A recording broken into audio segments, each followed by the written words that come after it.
Welcome to Aadya TV. నేను మీ journalist Arun. ఇప్పటికీ రాష్ట్ర ప్రభుత్వం ఏర్పడి 400 రోజులు గడిచిపోయింది. సో 6 గ్యారంటీలు అమలు చేస్తామని చెప్పేసి అధికారంలోకి వచ్చిన ఈ కాంగ్రెస్ పార్టీ ఇప్పటి వరకు చేసిందా లేదా అని అడిగి తెలుసుకునే ప్రయత్నం చేద్దాం. మనతో పాటు శేర్లింగంపల్లి నియోజకవర్గానికి చెందిన బీఆర్ఎస్ సీనియర్ నాయకురాలు రోజా గారు ఉన్నారు. మేడం నమస్కారం. నమస్తే. బాగున్నారా? బాగున్నాను సార్. ఎందుకు మేడం ఇప్పుడు మరి ప్రభుత్వం తీరు ఏ విధంగా ఉంది? 1 ఇయర్ పాలన ఎట్లా అనిపిస్తుంది? జనాలు ఏమనుకుంటారు మీ నియోజకవర్గానికి సంబంధించి కానీ ఈ రాష్ట్రానికి సంబంధించి? ఏముంది సార్, 1 ఇయర్కే వాళ్ళకి 10 ఏళ్ళ అనుభవం వచ్చేసింది సార్. వాళ్ళకి చాలా అయింది. 1 ఇయర్లో ఇదిగో చేస్తా అదిగో చేస్తా అంటూనే సరిపోతుంది. ఏముంది, ఇదిగో అదిగో 100 రోజుల పాలన అన్నాడు, 100 రోజులు పోయాయి. దసరా వచ్చాయి, దసరా కూడా పోయింది. తర్వాత దీపావళితో పాటు సంక్రాంతి వచ్చిపోయింది, కోడి పందాలు అయిపోయినాయి. ఇక చూస్తే అటు ఇటు తిరిగి 26 జనవరి 30th గాంధీ వర్ధంతి కూడా వచ్చింది. ఇప్పటి వరకు అమలుకి తెస్తానన్న ఒక్కటి కూడా, రైతు భరోసా కానీ, రుణమాఫీలో కానీ, ఈవెన్ మహాలక్ష్మి పథకం కింద 2500 ఇస్తానన్న అది ఎక్కడికి పోయిందని ఈరోజు నేను కాంగ్రెస్ ప్రభుత్వాన్ని అడగాలనుకుంటున్నాను. ఒక్కొక్క పథకము ఇంప్లిమెంట్ చేస్తున్నాము అని చెప్పేసి ముఖ్యమంత్రి అంటున్నాడు, మంత్రులు అంటున్నారు. అంటే 100 రోజులలో 6 గ్యారంటీలు ఇస్తామన్నమాట సత్యమే. సో ఇప్పుడు మహాలక్ష్మి పథకం బ్రహ్మాండంగా ఈ రాష్ట్రంలో కొనసాగుతుంది అని చెప్పేసి సీఎం చెప్తున్నాడు, మంత్రులు కూడా అదే మాట చెప్తున్నారు. అంటే ఆదాయము ఇప్పుడు మాకు ఆర్టిస్ట్కి ఎలాంటి లోటు లేదు అని చెప్పేసి కూడా వాళ్ళు చెప్తున్నారు. దీన్ని ఎట్లా చూడాలి మరి? ప్రభుత్వం చెప్తున్నప్పుడు లబ్ధిదారులు ఉండాలి కదా, వాళ్ళు ఎందుకు కొట్లాడుతున్నారు? ఈవేళ మీరు ప్రజాపాలన అని చెప్పి ఈ మధ్యనే ఎక్కడికక్కడ గ్రామ సభలు పెట్టినప్పుడు ఎందుకు ప్రజలు అంత వ్యతిరేకత చూపిస్తున్నారు అనేది ప్రజలకు అవగాహన కలగట్లేదా? పొంగులేటి శ్రీనివాసరెడ్డి గారు ఎంతో భారీ ఎత్తున ఇందిరమ్మ ఇళ్ళని, ఈ 1,00,000 ఇళ్ళని చెప్పి చేస్తే ఈరోజు ఎంతమందికి వచ్చినాయి? వాటి గురించి మళ్ళీ వరంగల్లో పైలట్ ప్రాజెక్ట్ కింద ఎందుకు తీసుకోవాల్సి వచ్చింది? సరే, పైలట్ ప్రాజెక్ట్ తీసుకున్నారు, దానితోటి ఎవరిని ఉద్ధరించారో చెప్పమనండి. ఇప్పటి వరకు కాంగ్రెస్ ప్రభుత్వం ఈ రోజు వరకు ఒక్కరినైనా వీళ్ళకి పెన్షన్ వచ్చింది, లేకపోతే వీళ్ళకి ఏమైంది సార్? తులం బంగారం 76,000 అయిందని ఇంట్లో పెట్టుకున్నారా? ఏంది దాచిపెట్టుకుర్రా? మరి ప్రభుత్వం ఇవ్వాలి కదా, ఇస్తానన్నప్పుడు. నువ్వు ఇవ్వలేనప్పుడు వాగ్దానం చేయడం ఎందుకు? చేసి ప్రజల్ని మోసం చేసినట్టే కదా. నెల అన్నావు, పోనీ సంవత్సరం తీసుకున్నావు, 6 నెలలు అయిపోయింది, సంవత్సరం అయిపోతుంది, 400 రోజులు పైచిలకి అయింది, మీరే చెప్తున్నారు. మరి ఇప్పటి వరకు ఏది ఒక్కటైనా ప్రజల్లో ఈ అసంతృప్తికి ఎంతసేపు చూసినా గృహ నిర్బంధంలే. మా బీఆర్ఎస్ నాయకులు ఇళ్ల నుంచి బయటికి రానియట్లేదు సార్. అడగడానికి లేదు, చిన్న నాయకుడు లేదు, పెద్ద నాయకుడు లేదు, ముందు పోలీసు వాళ్ళని పంపుతున్నారు ఇళ్ల ముందుకి. క్వశ్చన్ చేసే తీరే లేదు మాకు. ఇంకేంటి సార్, ప్రతిపక్షంలో ప్రజల కోసమే కదా ఉన్నాం. సరే, ప్రజలు ఆమోదించారు, మీకు ప్రభుత్వం ఇచ్చారు, చెయ్యండి పరిపాలన అంటున్నాం. మేము ఏమైనా వద్దంటున్నామా? అంటే మొన్న 26 రోజు జనవరి 26 నాడు రైతు భరోసా ఇస్తారని చెప్పేసి టిక్ టిక్ మని డబ్బులు పడతాయని చెప్పేసి ముఖ్యమంత్రి అన్నాడు. అంటే రైతులు మాత్రం గ్రామాలల్లో ఆ పైసల గురించి ఎంతో వేచి చూస్తున్నారు. శివరాత్రి జాగారం చేశారు సార్ వాళ్ళు. పాపం ఆ టిక్కు సౌండ్ల కోసము జాగారం చేసి చేసి చేసి ఆ టిక్కులు ఏందో అర్థం కాక పాపం తెల్లారు లేచి కూర్చున్నారు, పాపం మధ్యరాత్రి లేచి కూర్చున్నారు. అంటే ఆ రోజే అంటే 4 పథకాలను ఆయన ఇంప్లిమెంట్ చేస్తున్నాము, ప్రజలకు అందిస్తున్నాము అని చెప్తున్నాడు కదా. ఒకటి రైతు భరోసా, ఇంకో విషయానికి వచ్చేకల్లా ఇందిరమ్మ ఆత్మీయ బంధువు అని ఒకటి, మళ్ళీ ఇంకోటి కొత్త రేషన్ కార్డులు, కొత్త ఇండ్లు అని చెప్పేసి, ఇందిరమ్మ ఇండ్లు అని చెప్పేసి. మరి ఇప్పటి వరకు మళ్ళా 6 గ్యారంటీలు ఒకసారి ఈ ప్రభుత్వం తీసుకున్న తర్వాత, ఫామ్ నింపించిన తర్వాత మళ్ళీ గ్రామ సభలు ఏంటి, గ్రామాలలో మళ్ళీ ఎంక్వైరీలు ఏంటి, గ్రామ కమిటీలు ఏంటి, ఇందిరమ్మ కమిటీలు ఏంటి? ఇందిరమ్మ కమిటీ వాళ్ళే ఎవరైతే వాళ్ళను పంపిస్తారో, ఇందిరమ్మ కమిటీ ఓకే చేసి పంపిస్తుందో వాళ్ళకి మాత్రమే ఇండ్లు వస్తాయి అని చెప్పేసి ప్రజలు బాగా నమ్ముతున్నారు. దీన్ని ఎట్లా చూడాలి మరి? ఇది వాస్తవమేనా? నిజంగా వాళ్ళు అనేక నిబంధనలతోటే అప్లికేషన్ తీసుకున్నారు. ప్రజాపాలనలో పూర్తి నిబంధనలతోటే కదా తీసుకున్నారు. తీసుకున్నాక మళ్ళీ అదే చర్య రిపీట్ అయితే ఏమనుకుంటారు ప్రజలు? దీనివల్ల ఎంతవరకు నమ్ముతారు? పాపం వాళ్ళు మాత్రము ఆశ అయితే ప్రతి ఒక్కడికి ఉంటుంది సార్. ఏముంది, ఏదో వస్తుంది, మనకి ఏదో చేస్తుంది, గవర్నమెంట్ వస్తుంది, ఏదో చేస్తుంది అని ఆశపడ్డము ప్రజల సహజం, అది తప్పు కాదు. కానీ వాళ్ళని మభ్యపెట్టి వీళ్ళు కాల యాపన చేసుకుంటా ముందుకు పోవడం అనేది ఎంతవరకు కరెక్ట్ సార్? అన్ని నిబంధనలు పెట్టిన తర్వాత మళ్ళీ ఇన్ని లక్షల ఎన్ని రకాలు సార్? వాళ్ళకు ఇందులో వచ్చిందంటే అందులో వచ్చినట్టు కాదు, అందులో వస్తే ఇందులో వచ్చినట్టు కాదు అని వాళ్ళే చెప్తున్నారు. ఇంకా పాపం వీళ్ళు ఏమనుకోవాలి, ప్రజలు ఏమనుకోవాలి సార్? అందుకే గ్రామ సభలు అక్కడ రచ్చబండల లెక్క తయారైనాయి. ప్రతి గ్రామ సభలో కూడా రచ్చబండలు రచ్చబండ కదా అరే దీని వెనక కూడా బీఆర్ఎస్ నేతలే ఎంట ఉండి కావాలని చేయిస్తున్నారు ఈ కుట్ర. అంటే ఇప్పుడు గ్రామ కమిటీలు వేయడం తప్ప, లేకుంటే గ్రామ సభలు పెట్టడం తప్ప, ఎందుకు ఇంత కుట్ర, ఎందుకు గవర్నమెంట్ మీద బీఆర్ఎస్ నేతలకు అని చెప్పేసి ఆ పాలకులు అంటారు. దీన్ని ఎట్లా చూడాలి మరి? సార్ మేమేమో కుట్ర చేసి వాళ్ళతో యుద్ధం చేస్తున్నాం, మేమే కుట్ర చేసి మీకు ఓట్లు వేయించినాం, మేమే కుట్ర చేసి మీకు పరిపాలన అందించినాము, స్టేజ్లు ఎక్కినాము, వాగ్దానం చేయించమని కూడా మేమే కుట్ర చేసినాం సార్. ఈ అది కుట్ర అన్నప్పుడు ఇదెందుకు కుట్ర కాకూడదు సార్? మరి అది ఎలా నమ్మశక్యంగా ఉంటుంది చెప్పండి? ప్రజల్లో ఆందోళన లేకపోతే, ఆ ఆక్రోశం లేకపోతే ఆ తీవ్రత రాదు సార్. ఎవరో ఒకరు చేయిస్తే వచ్చేది కాదు అది. వాళ్ళు పడుతున్న కష్టం నుంచి వచ్చింది అది తప్ప బాధ నుంచి.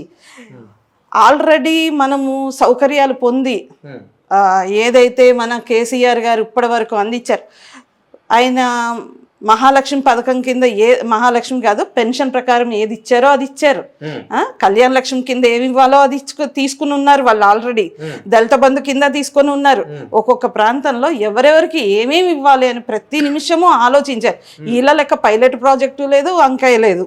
మేము ఏం చేయాలి ప్రజలకు అనుకున్నామో అవన్నీ పర్ఫెక్ట్ గా చేసుకుంటూ ముందుకెళ్ళాం.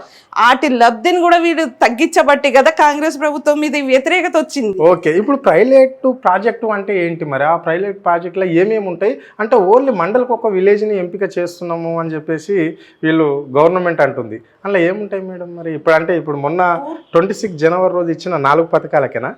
అదే నాకు అర్థం కావట్లేదు సార్. ముందుగా కనీసం వాళ్ళు చెప్పిన ఆ పైలట్ ప్రాజెక్ట్లో వాళ్ళకైనా అవగాహన ఉందా?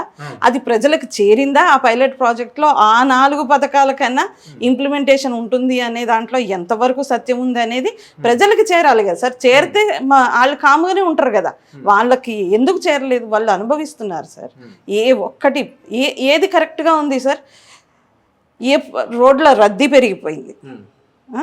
ఎక్కడ చూసినా మీరు ట్రాఫిక్ జామ్స్ కానీ, డ్రైనేజ్ సిస్టమ్ ఎక్కడన్నా సిటీనే తీసుకుందాం సార్, రూరల్ వదిలేద్దాం. సిటీలో ఇవాళ డ్రైనేజ్ సిస్టమ్ ఎంత దారుణంగా ఉంది సార్. ఒక్కసారి చూడండి, ఒక రోడ్డు కానీ ఒక డ్రైనేజ్ కానీ ఏదైనా సక్రమంగా జరుగుతుందా? పోనీ ఉన్నవన్నా ముందుకు తీసుకెళ్తున్నారా? కాంగ్రెస్ ప్రభుత్వం అంతే సార్, అదే మిగులుస్తుంది. ఇచ్చిన మాట ఒక్కొక్కటి నెరవేరుస్తుంటే వీళ్ళు బీఆర్ఎస్ వాళ్ళు కావాలని చెప్పేసి మా మీద కక్షపూరితంగా, అంటే ఇక్కడ ఏ ప్రాజెక్టులు రాకుండా, ఏ కంపెనీలు రాకుండా, అన్నీ రాకుండా అడుగున అడ్డుపడుతున్నారు. సో మళ్ళా మమ్మల్ని ప్రజల నుంచి ఎక్కడైతే దూరం చేయాలని వాళ్ళ ఆలోచన ఉంది, కానీ ఇందిరమ్మ రాజ్యంలో అలాంటిది జరగదు. ఇందిరమ్మ అభిమానులు ఎందరో ఉన్నారు, ఇందిరమ్మ రాజ్యానికి చాలా దగ్గరగా ఉంటారు. ఈ పరిపాలన ఇందిరమ్మ పరిపాలన అని చెప్పేసి ముఖ్యమంత్రి అంటున్నాడు. దీన్ని ఎట్లా చూడాలి? కాంగ్రెస్ ప్రభుత్వం ఒకటి గ్రహించాలి సార్, ఎంత పర్సంటేజ్తో వాళ్ళు గెలిచారో ఒకటి గుర్తుపెట్టుకోమనండి. ప్రజల్ని ఏ ఒక్కరు ఏదో రకంగా వాళ్ళని మభ్యపెట్టి ముందుకు తోస్తే వచ్చే రోజులు కాదు సార్. ఇవాళ సోషల్ మీడియా చాలా బాగుంది. ప్రతి ఒక్క అంశం ప్రతి ఇంట్లో ఉన్న పసిపిల్లోడికి ఫోన్ పట్టుకొని చూడగలిగే ప్రతి ఒక్కడికి ఇవాళ న్యూస్ వెళ్తుంది సార్. దానికి బీఆర్ఎస్ నాయకులు ఇంకొకరు అవసరం లేదు. వాళ్ళ అనుభవమే ఈనాటి వ్యతిరేకత. అంతే తప్ప ఎవరో చెప్తే ఎందుకు పోతాయి సార్ కంపెనీలు? హైడ్రా ఎందుకు వచ్చింది? నువ్వు హైడ్రా తోటే సగము నాశనం చేసావు స్టేట్నే. ఏంటి సార్ హైడ్రా తోటి ఎవరికి కొలగొట్టారు సార్? ఎవరికి కొలగొట్టారు? తిరుపతి రెడ్డి గారికి కొలగొట్టారా? కొలగొట్టగలరా? ఎందుకు సార్? ఏం పదవులు ఉన్నాయని సార్ వాళ్ళు స్టేజ్లు ఎక్కడం, వాళ్ళకి కాన్వాయ్ ఇవ్వడం, వాళ్ళకి ఇదంతా ఎక్కడి నుంచి సార్? ఎవరి కోసం చేస్తున్నారు ప్రభుత్వం? అవునవును, 26 జనవరి రోజు అధికారుల పక్కన నిలబడ్డాడు తిరుపతి రెడ్డి. అంటే ఏ అధికారంతో నిలబడతారు సార్ వాళ్ళు? అసలు నాకు అర్థం కాదు. ఆయన అంటుండు కదా, తిరుపతి రెడ్డి అంటుండు కదా, అంటే ఒక ముఖ్యమంత్రి దగ్గర, ముఖ్యమంత్రి నియోజకవర్గానికి ఆయన ఈ రాష్ట్రాన్ని అంతా చూసుకోవాలి కాబట్టి ఒకరిని పెట్టుకుంటారు. అది నేను మా తమ్మునికి నేను హెల్ప్ చేస్తున్నా అంటే గతంలో కేసీఆర్కు ఒంటేరు ప్రతాప్ రెడ్డి గజ్వేల్ నియోజకవర్గం నుంచి ఆ విధంగానే ఉండే కదా అంటాను సార్. మీరు విలేకరులే కదా, మీరు చూసుంటారు కదా. ఎక్కడన్నా కేసీఆర్ గారు పక్కన నిలబడ్డ చూసారా సార్ మీరు ఒంటేరు ప్రతాప్ రెడ్డిని? చూసారా సార్ ఆయనను ఎప్పుడైనా? ఆయన్నే కదా, ఎవరినైనా మీరు అలాంటి పెట్టుకున్న వాళ్ళని చూసారా సార్?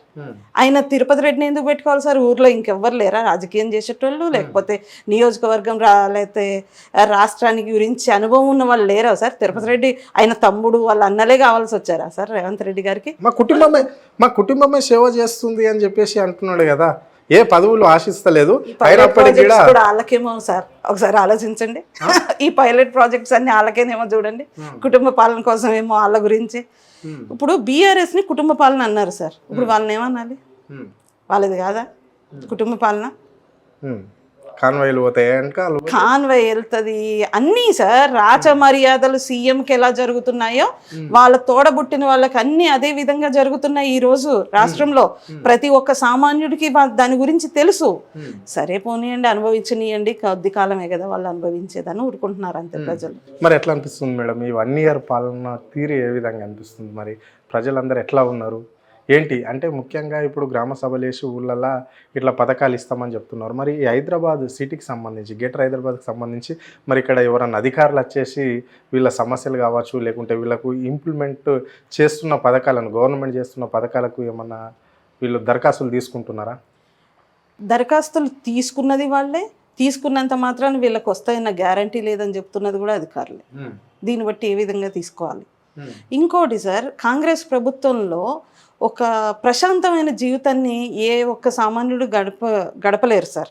ఇది నేను ఒక బీఆర్ఎస్ నాయకురాలుగా చెప్పట్లేదు, సామాన్య వ్యక్తిగా ప్రజల నుంచి వచ్చిన మాటను నేను మీ ముందు చెప్తున్నాను.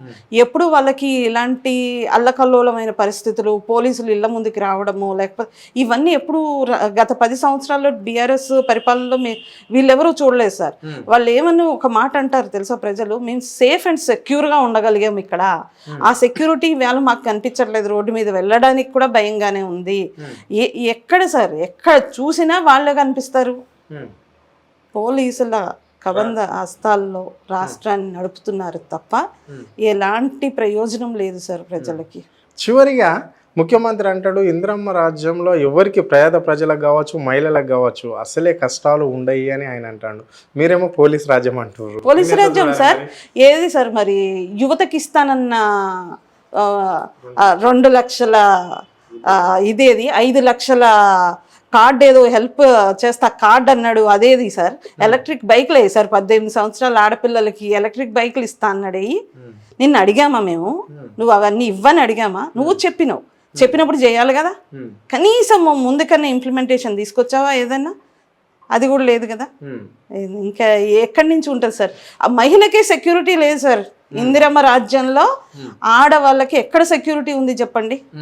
ఈ ఏదో ఇందిరమ్మ బజార్లు అంటాడు, అవి అంటాడు, ఎక్కడ ఏది? డ్వాక్రా మహిళలు ఇంతకు ముందు స్వతంత్రంగా బతకలేదా సార్?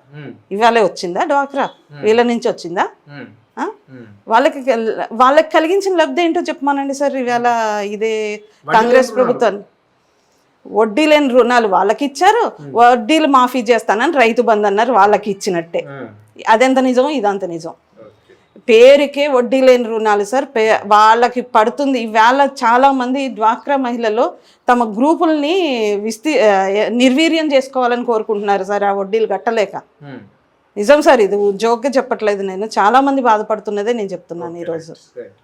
ఇది పరిస్థితి. అంటే ప్రభుత్వం 6 గ్యారంటీల పేరుతోని అధికారంలోకి వచ్చి ఏ ఒక్క గ్యారంటీ కూడా ఇప్పటి వరకు చేయలేదు అని చెప్పేసి రోజా గారు స్పష్టంగా చెప్పడం అనేది జరిగింది.